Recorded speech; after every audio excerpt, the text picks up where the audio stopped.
Ladies and gentlemen, the Vice President of the United States, Michael R. Pence.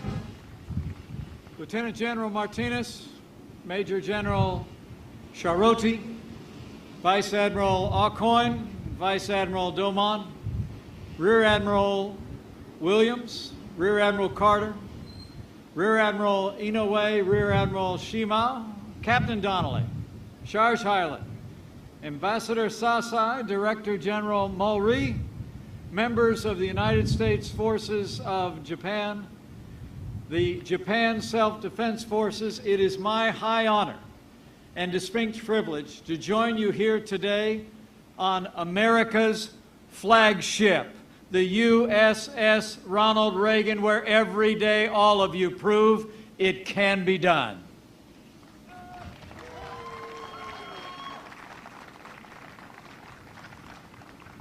Now, you all look sharp out there, but at ease.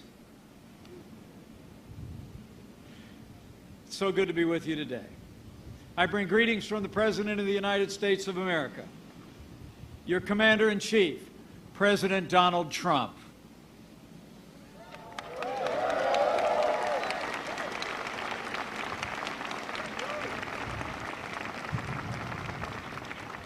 You know, I spoke to the President this morning, just before I boarded the ship. He said to tell you that he's proud of you. And he said to me, I wish I could be where you are. And I know he meant it from the bottom of his heart. You know, the President sent me here today to thank you. To thank you for your service, all of you, American and Japanese, who have stood up, who stepped forward to protect our countries, our values, and our very way of life. You are the sons and daughters of freedom, willing to defend it with your life, so that your families, your fellow countrymen, and future generations may continue to call themselves free. Give yourselves a round of applause. All of America is proud of you.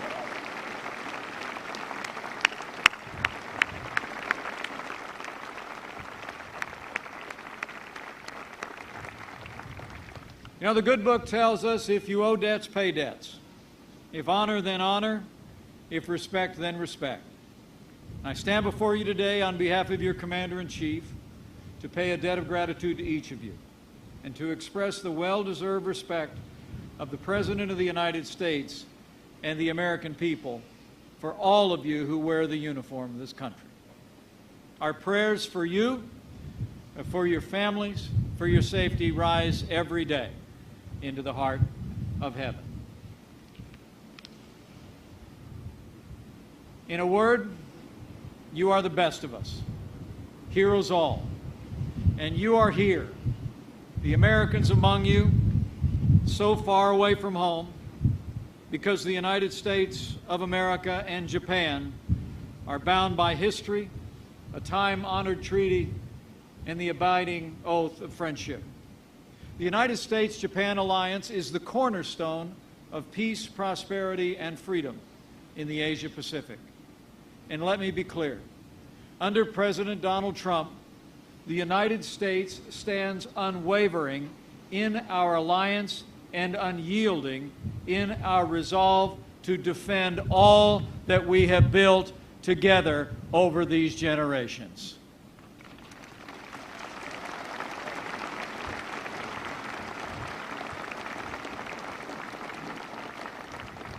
Our bond with Japan is strong and growing stronger by the day.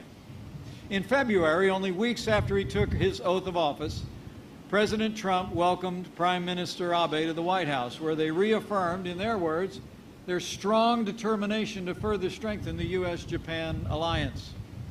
You here, on the deck of this great ship, are the physical manifestation of that alliance. And I have to tell you, it is deeply inspiring to stand before you today and see what I see gathered here on this deck, every American would be inspired and proud if they had this view, and I know I am.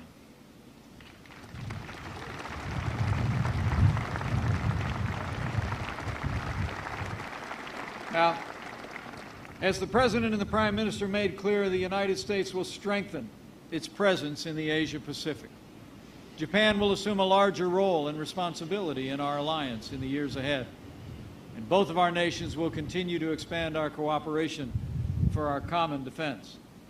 Under President Trump, the United States' commitment to Article 5 of our security treaty is unwavering. And our treaty covers all of the territories administered by Japan, including the Senkaku Islands. It's fitting that today I deliver this message aboard this great ship, a majestic ship, the USS Ronald Reagan, here at Yokosuka Naval Base. Her steel deck literally signifies the ironclad alliance our country enjoys with Japan and our enduring commitment to the Asia-Pacific.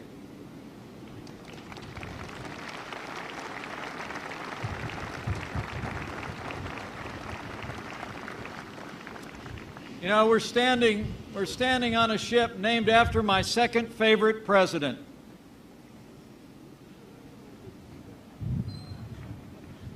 Our 40th President, Ronald Reagan, was a great president who powerfully reminded us that peace only comes through strength.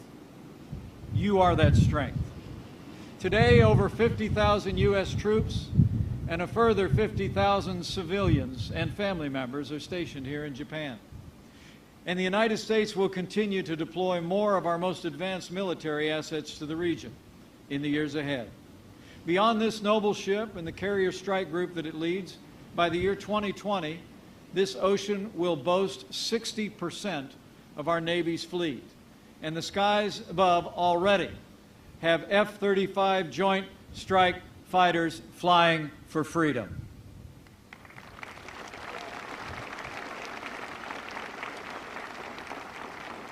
And you can rest assured, the full range of the United States military capability is dedicated to the protection of Japan. Japan, you are our friend. You are our ally. And on that foundation, we will face the future together. Under President Donald Trump, the United States, once again, will stand with our allies and stand up to our enemies.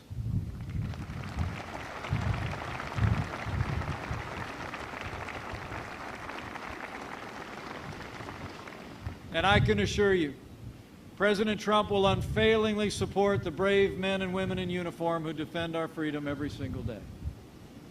You know, we're the proud parents of a United States Marine stationed as we speak at a naval air station in the south of the United States. And I have to tell you, as the parent of someone in the service, it's the greatest privilege of my life to serve as Vice President to a President who is so dedicated to the men and women of our armed forces, their families, and our veterans. I can tell you from my heart, President Donald Trump will be the best friend America's armed forces will ever have.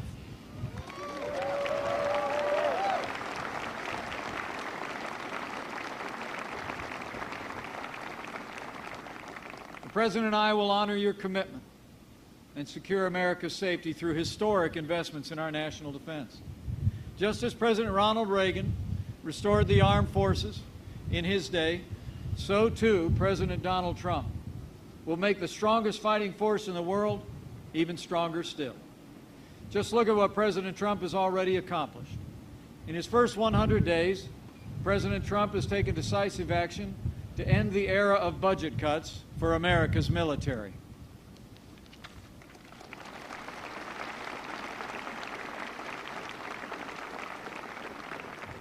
President Trump has submitted a budget which will rebuild our military and restore the arsenal of democracy, with the largest increase in defense spending since the days of the namesake of this ship sat in the Oval Office.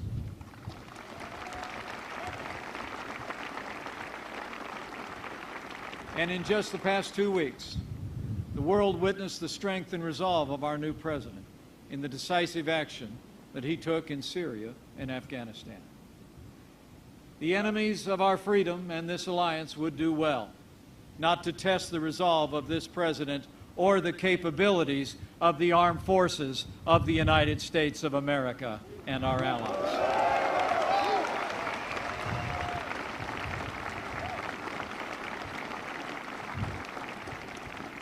Make no mistake, under President Donald Trump, the United States will be strong, stronger than ever before. For as history attests, when America is strong, the world is safe.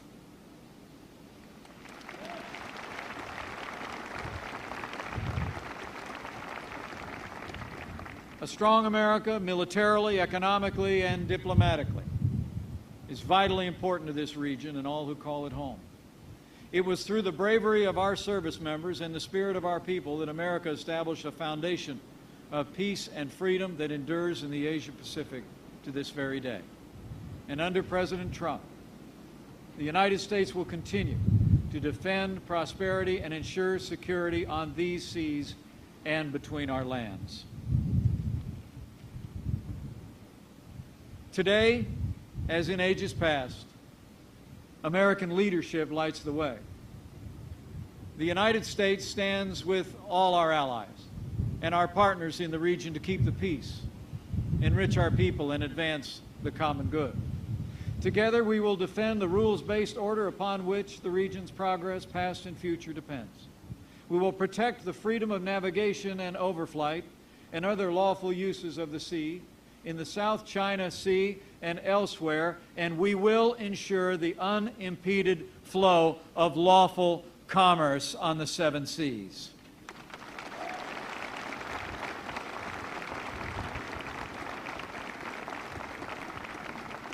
We will uphold international rules and norms, promote peaceful diplomatic dialogue to address issues of regional and international concern. And we will defend human rights because the dignity and worth of every person is an eternal value of the United States of America.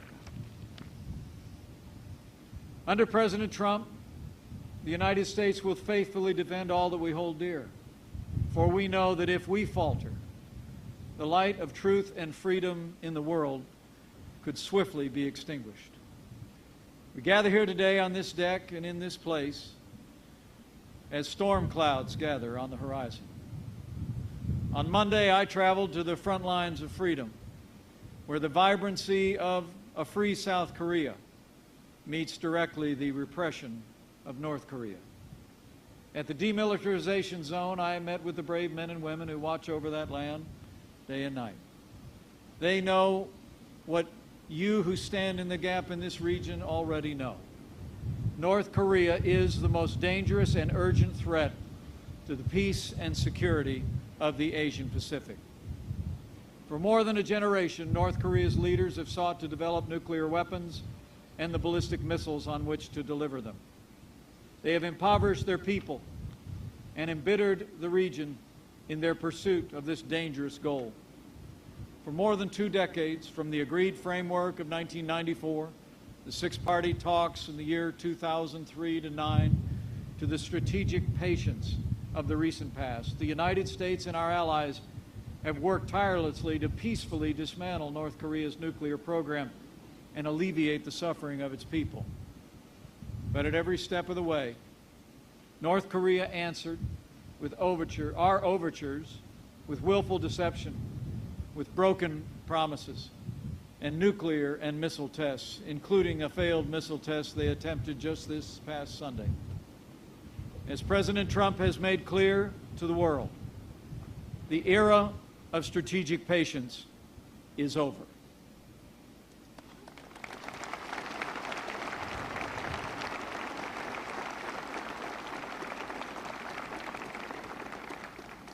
At the President's direction, the policy of the United States will be to continue to work diligently with Japan, our allies across the region, China, and the wider world to bring economic and diplomatic pressure to bear on the regime in North Korea.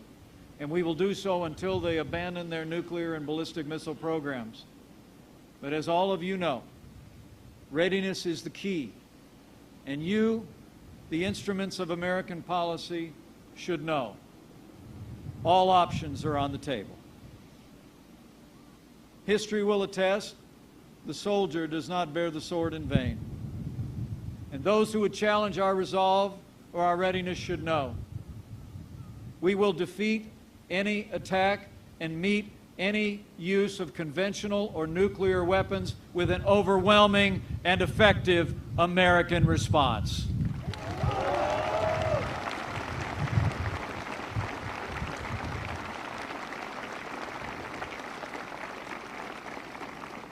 The United States of America will always seek peace, but under President Trump, the shield stands guard and the sword stands ready. Rest assured, under President Trump's leadership, the United States will continue to protect our people and our allies and to strengthen the bonds between us today, tomorrow, and every day that follows. You know, as I look out across this deck, I see men and women, American and Japanese, who have answered the call to duty, and you have my deepest respect. In these challenging times, it's you, through your voluntary service and your sacrifice, who guard the flame of freedom, undimmed and undiminished, to give to generations to come. The President and I have absolute faith that you will accomplish this mission and freedom will prevail, because you follow in the footsteps also of those who defended freedom in the Asia-Pacific in the past. I stand before you deeply humbled to be among so many in uniform, because my own life's journey did not take me into the uniform of the United States, but it took my father. 65 years ago, a young Edward J. Pence left his home in Illinois, put on the uniform, and crossed this vast Pacific on which you served. Like so many of his countrymen, that second lieutenant in the 45th Infantry Division of the United States Army landed on the shores of South Korea in the midst of a battle for freedom, a rifle in hand, resolved to defend that freedom with his life. Just 2 days ago, I stood at the demilitarized zone and looked out across the landscape, the very landscape where my father had fought, the Battle of Old Baldy and the battle on Pork Chop Hill. It was a deeply emotional experience for me. There, alongside his brothers in arms, American and Korean, my dad had helped seize the high ground, repulsing more than 20 enemy counterattacks. And they seized the high ground of freedom, which prevails in South Korea to this day.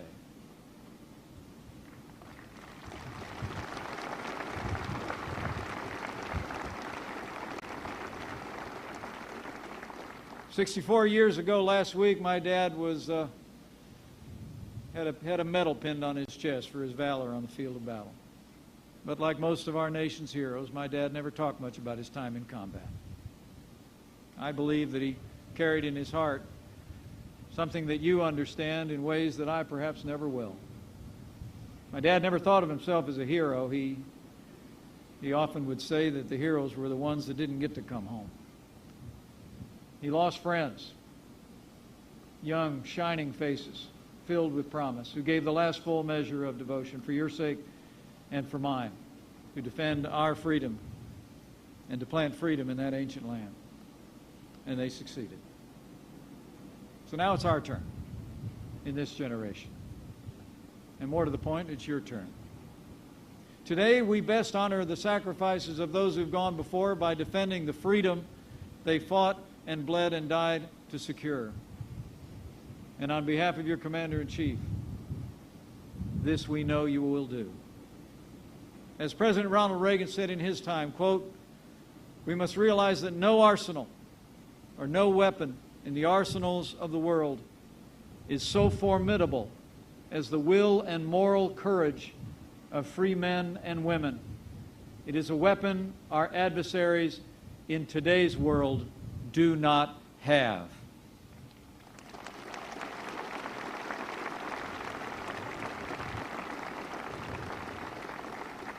For generations, the United States has stood guard over the Asia Pacific, protecting freedom through our strength of will and strength of arms.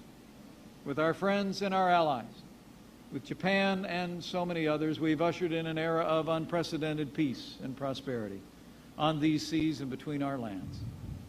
Our choice today is the same as in ages past: security through strength, or an uncertain future of weakness and faltering will. Let me assure you, under President Donald Trump, the United States has again chosen the way of strength.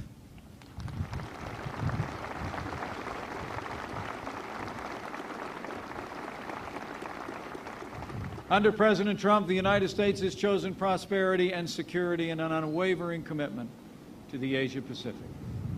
And in the name of the generations that came before, together with our allies, with confidence in all of you and in the Commander-in-Chief who leads you, I know we will together go forth to meet the glorious future that awaits, a future of freedom for ourselves and our posterity.